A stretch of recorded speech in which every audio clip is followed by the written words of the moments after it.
Some worship the formless, some worship the personal form, but kleshad, to worship the formless is difficult. How will you attach your mind? Where will you rest your mind? To worship the personal form is easy. So not only is easy, it's also more blissful. Now the question here arises. Some people say that the original form of God is formless, which means the ultimate reality is formless and then he has taken on a form.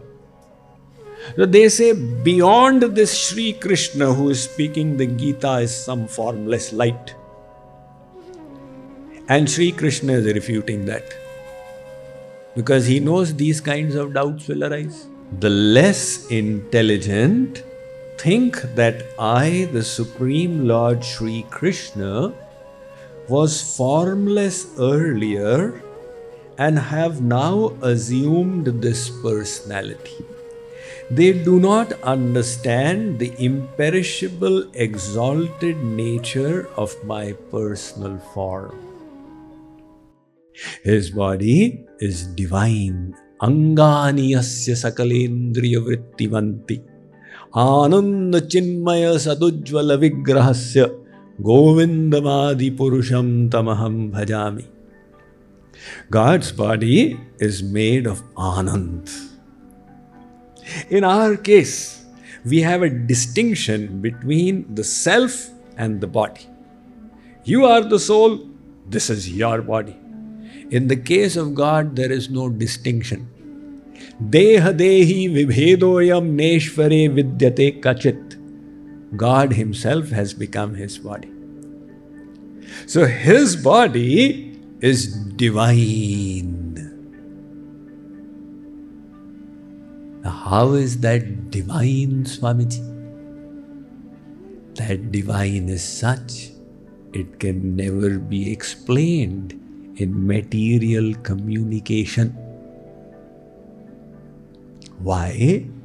Because how will you explain it? You have to give some comparisons. Like people say, his eyes, her eyes are so beautiful. Mriganayani, they are like the eyes of a deer. So how does God look? Now you compare with material things. Material things don't have that beauty of God.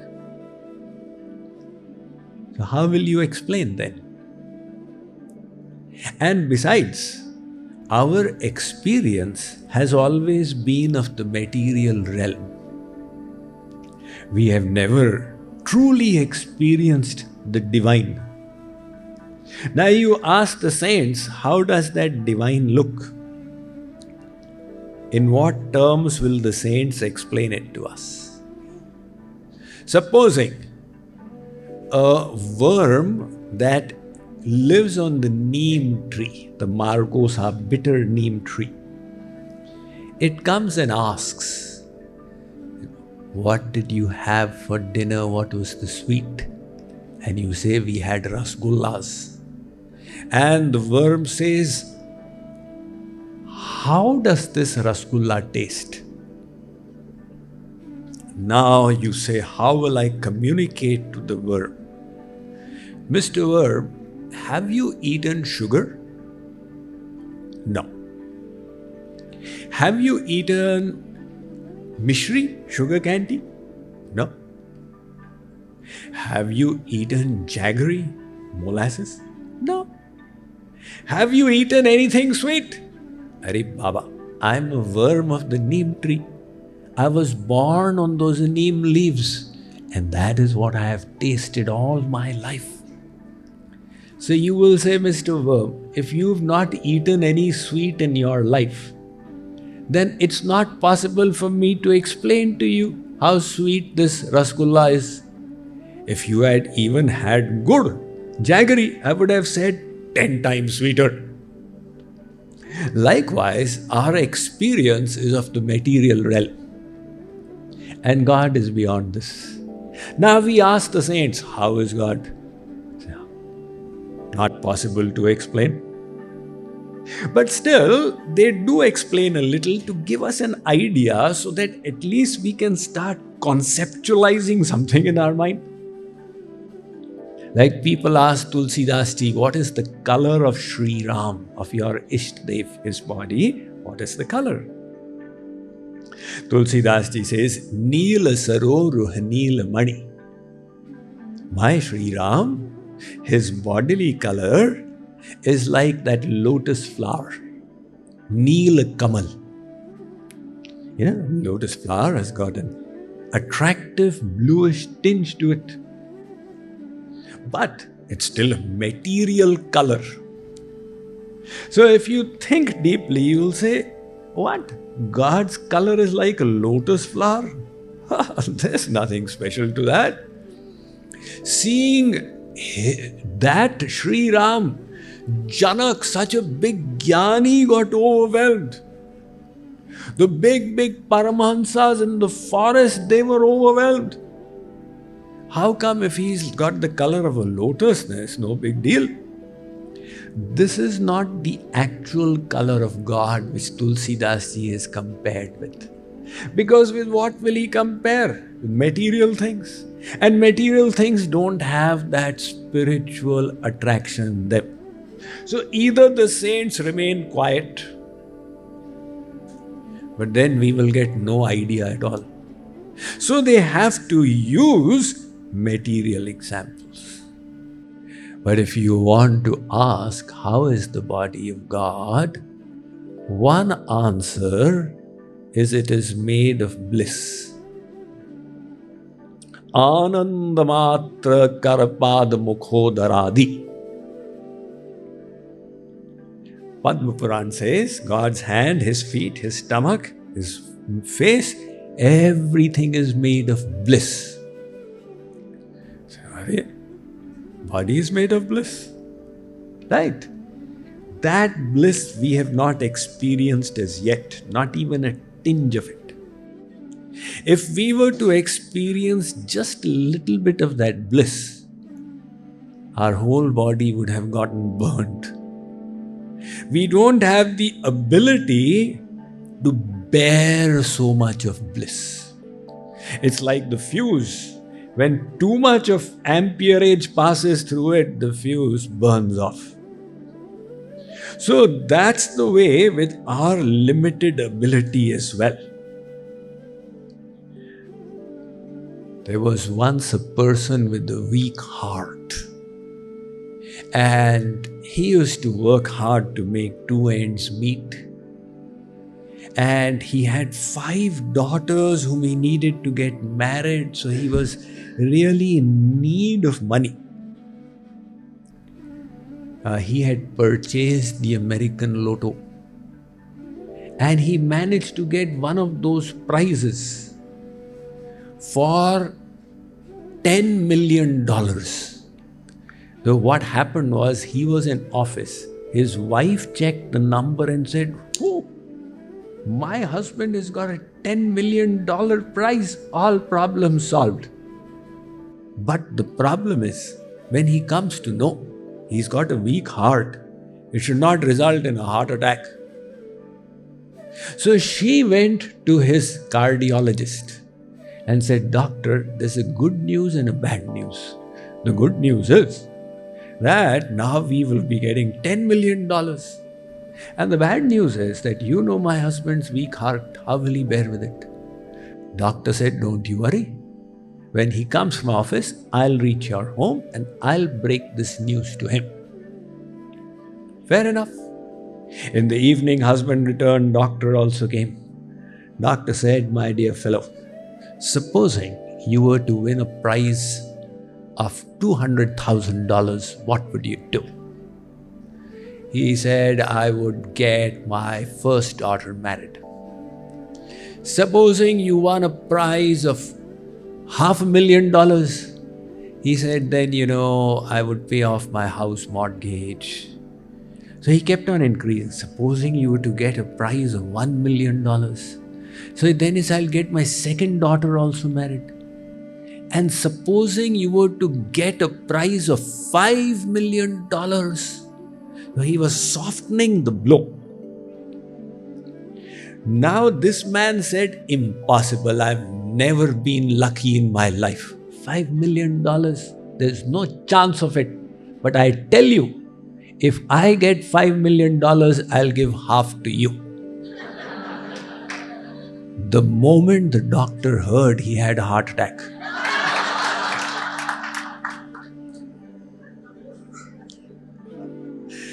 Our heart has got a limited capacity to bear with pain and with happiness.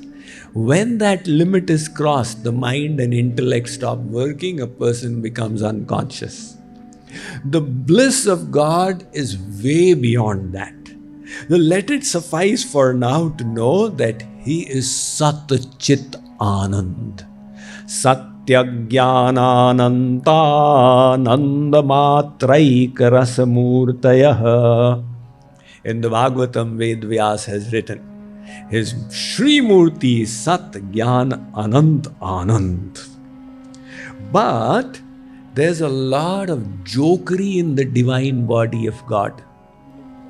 What does that mean? By his Yoga Maya, when we see him, we only perceive him based upon our own purity. So when Lord Ram was here, when Sri Krishna was here, it is possible we were also here in our past life. This is not our first life. It's possible we were there when Sri Krishna was there, and we may have seen. But we did not experience the bliss. Why? Because by his Yoga Maya, he has this ability, Jaki rahi bhavana jaisi prabhu murati dekhi tin taisi. If a person with a tamasic heart sees God, say, oh, this Sri Krishna is a loafer, he's running after women. Person with a rajasic heart sees Sri Krishna, smart man, the kind of success and popularity I wanted, he has got it. Person with a sattvic heart sees Sri Krishna, he says, wow, he's endowed with compassion. And person with divine vision sees Sri Krishna, he says, oh my God, there's nothing more beautiful in the world than him. So, Jaki rahi bhavana jaisi, Prabhu Murati dekhi tin taisi. This is the divine personality of God. And that divine personality enables the whole experience of devotion to be full of bliss.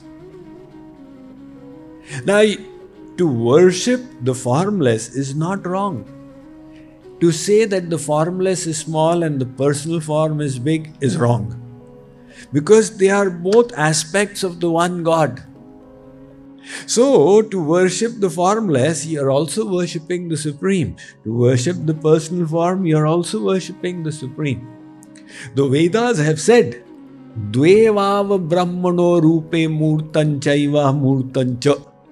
And Shankaracharya, the propagator of Gyan Marg, has said, Mūrtan Chaiva Mūrtan Dve Eva Brahmano Rupe Ityupanishatayorva Dvau Bhaktau Bhagavadupadishtau Kleshada Kleshadva Muktisyade Tayor Madhye.